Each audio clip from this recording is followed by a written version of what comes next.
Hello বন্ধুরা, সব কেমন আছে? নিশ্চয়ই সবাই ভালো আছে। ফের আজকে চলে এসেছি খালে মাছ ধরবো বলে। চলো মাছ ধরা যাক। চলো কেঁচোগুলো তুলে নিই। কেঁচো লাগানো কমপ্লিট হয়ে গেছে। বোতলগুলো ফেলে দিই। বোতল খালে ফেলা হয়ে গেছে। তো কেউ ক্যামেরা করে দেওয়ার মতো লোকও নেই, আর ক্যামেরার কোয়ালিটিটাও অতটা ভালো নয়। জীবনে যদি না কিছু করতে পারো, তোমাকে কেউ সাপোর্ট করবে না। আর একটা ছিপ নিয়ে এসেছি, এই ছিপটাও ফেলবো এখানে। তো ছিপ ফেলা কমপ্লিট হয়ে গেছে, এখন বসে আছি কখন মাছ হবে। তাও একটা মাছ হয়েছে, আরও একটা ছোটো মাছ হয়েছে, সব ছোটো ছোটো মাছ। চলো মাছগুলো রেখে দিয়ে আসা যাক। আরও একটা ছোটো মাছ হয়েছে, দেখতেই পাচ্ছ। আরও একটা বড় মাছ হয়েছে। এটা বড় মাছ হয়েছে এটা।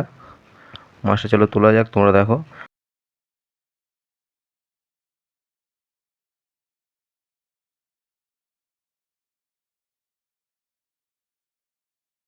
তো দুপুর 12টা-1টার সময় এসেছিলাম মাছ ধরতে, এখন প্রায় 5টা বাজে। তো একটা বড় মাছ ধরেছি, এবারে বসে আছি, এবার বাড়ি চলে যাব।